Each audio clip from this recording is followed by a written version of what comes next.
Deixa eu fazer uma pergunta que pode ser filosófica ou científica. Qual é o agente dentro do cérebro que está observando tudo isso que você está falando? E essa pergunta é ótima, né? Porque não tem. Não existe. É a ideia de essencialidade, né? Eu tô com uma fala aqui engatada, já que você entrou na filosofia, que eu vou falar numa das palestras que eu vou dar amanhã, porque eu vou estar também no Centro Santista de Arte Contemporânea, dando uma palestra sobre neurociências e arte. Legal. Certo? E tem um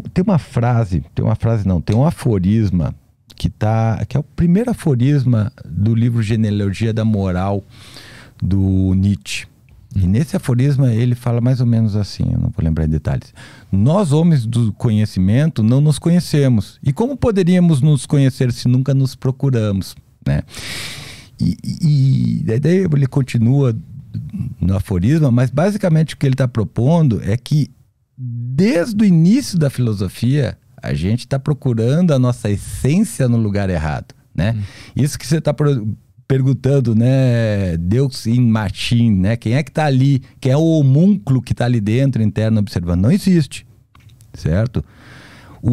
A proposta do Nietzsche é que a gente resolveu viver uma vida de virtualidade em relação à linguagem e colocou e criou uma ideia de essência.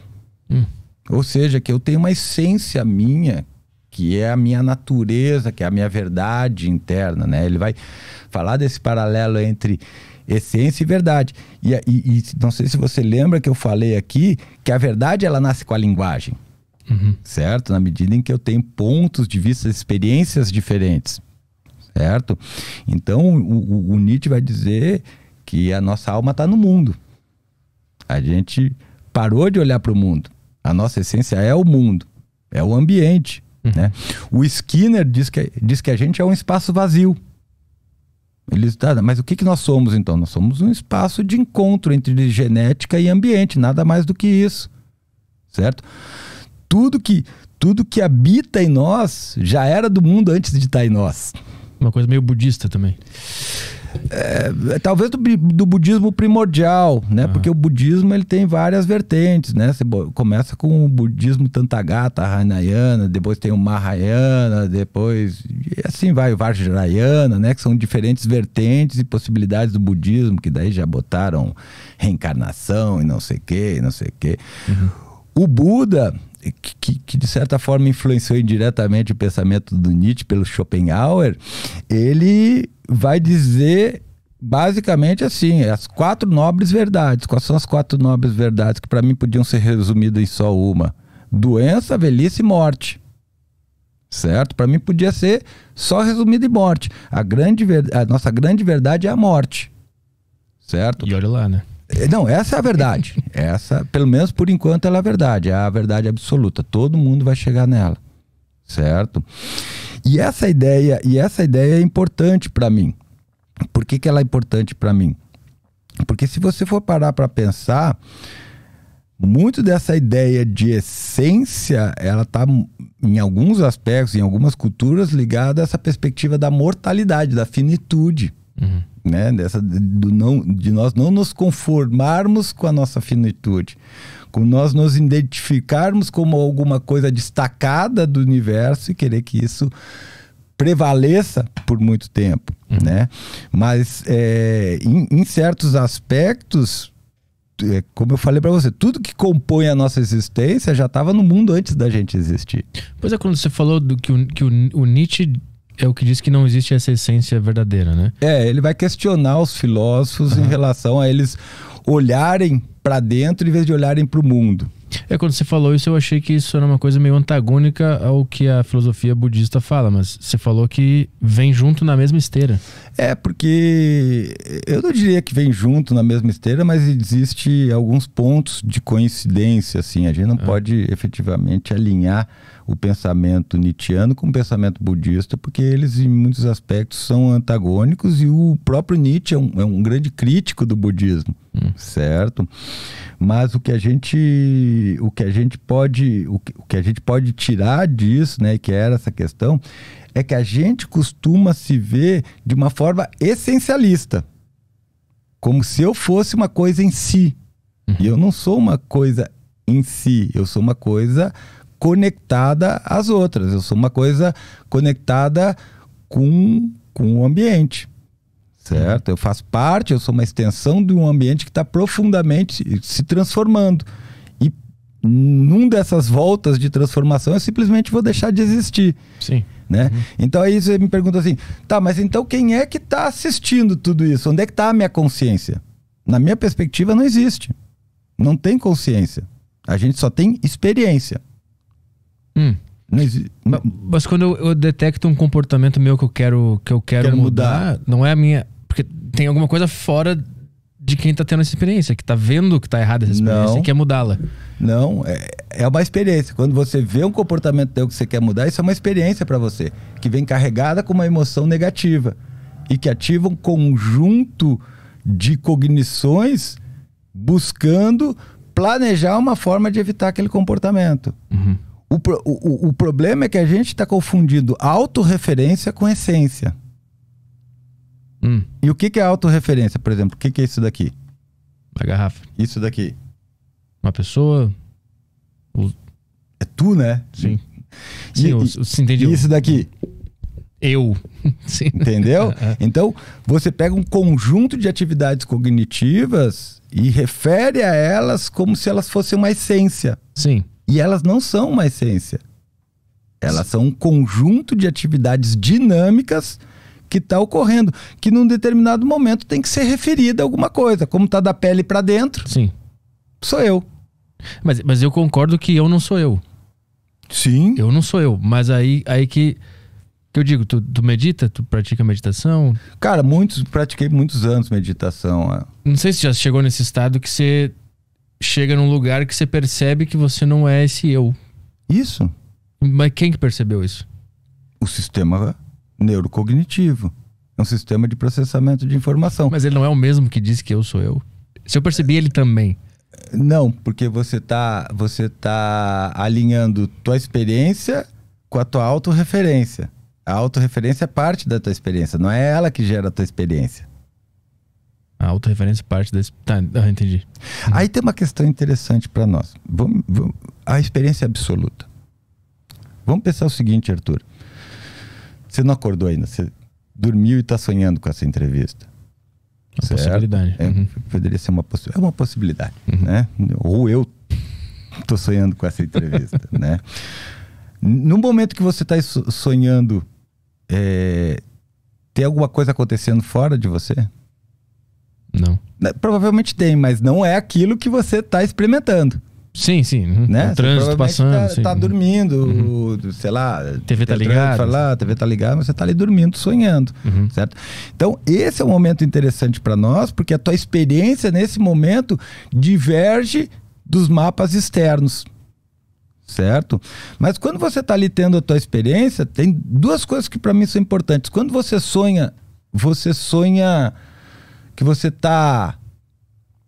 você é um espaço vazio ou você sonha que você tem um corpo? Depende do sonho, né? Mas você já sonhou que não tem corpo? Eu não lembro de ter sonhado que eu era um armário, por exemplo. Eu sempre era eu. Como eu sono... Aliás, você pode até sonhar que você é um armário, mas o armário ainda vai ter um corpo. Vai ter uma materialidade, por assim dizer. Certo? Ou seja, o cérebro está sempre fazendo referência a uma estrutura corporal da qual nós identificamos como eu. Mesmo no sonho, você tem um corpo. O cérebro constrói um corpo perceptivo no sonho, certo?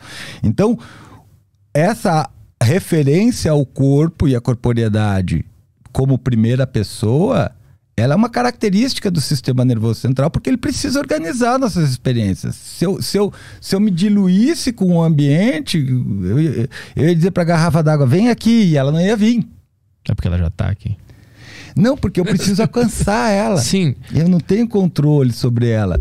Mas essa história da água é interessante, mas eu preciso, de certa maneira, me mover em direção a ela. Então eu preciso saber o que eu posso mexer, onde eu tenho mais atuação no ambiente externo do que eu não tenho. Né? Então, por exemplo, eu dizer para a garrafa, não vem. Não vem. Daí eu tenho que Pô, mas meu braço vai até ela. Então eu posso levar o meu braço até ela e pegar ela, certo? O cérebro ele precisa da autorreferência, assim como precisa da referência do ambiente externo para organizar a experiência. Mas isso também não pode ser um sonho? Pode. Porque a filosofia indiana, ela fala que nós todos somos a mesma coisa. Aquela câmera, eu e você, a garrafa. Isso. Tá tudo integrado. Isso. Basta acordar do sonho para perceber, né? Isso. E nosso sistema nervoso, então, ele é quem tá sonhando. Pro nosso sistema nervoso, eu, você, a câmera, isso daqui, tem a mesma natureza. Não, estamos juntos. Para ele é a mesma coisa. Mas num determinada fase do processo, ele separa. Porque ele precisa organizar. Uhum. Certo? Sim. Então, quando o sistema nervoso recebe informações do ambiente externo, interno ou cognitivo, ele precisa referir de onde está vindo essa informação. Imagina o seguinte, imagina se eu lembrasse dessa conversa e em vez de lembrar... Quando você lembra de uma conversa, você lembra como dessa conversa? Uma sensação. Uma sensação interna de som, não é? Parece que você está ouvindo a conversa dentro da sua cabeça, não parece? É verdade. E aí eu digo se foi boa, se foi ruim, se foi mais ou menos, se foi divertido, se foi... Então, quando eu lembro de alguma conversa, eu aciono uma série de circuitos auditivos, com exceção do giro de Hessel, que é a área primária da linguagem. Então, daí o cérebro diz, bom, o giro de Hessel não está ativo, mas eu tenho circuitos de compreensão linguística sendo ativados, então eu estou pensando. Né? Para algumas pessoas, às vezes, isso pode não ser tão claro. Ela pode ouvir vozes. Né? A pessoa está louca? Não, tem pessoas que não estão loucas e que ouvem vozes. Certo? Isso não é tão incomum, essas alucinações auditivas. Né? E por que eu estou trazendo tudo isso e voltando para a questão da essencialidade? Porque a gente está discutindo autorreferência e a gente confunde autorreferência com essência. Para o sistema nervoso central só existe dados. Ele pega dado daqui, dado daqui, dado daqui, vai organizando, pum, e aí faz as referências. Ó, isso é do ambiente, isso é da cognição, isso é do corpo, isso é de mim. Ele separa a realidade em várias coisas. Ele categoriza não seria um bom termo, mas ele constrói uma imagem. A gente chama de reprodução imagética e refere essa imagem. Mas você acha que ele é quem está conversando agora? É o sistema nervoso? Sim. Eu não sei o que eu vou falar. Mas como é que a gente consegue falar? Como é que o sistema nervoso está falando dele em terceira pessoa? Ele é bem egomaníaco. O sistema nervoso... Mas isso é que é interessante. Olha só que interessante isso. Porque a gente fala o meu cérebro. A gente fala minha mão. A gente fala a minha voz. Certo? Mas onde é que está o eu?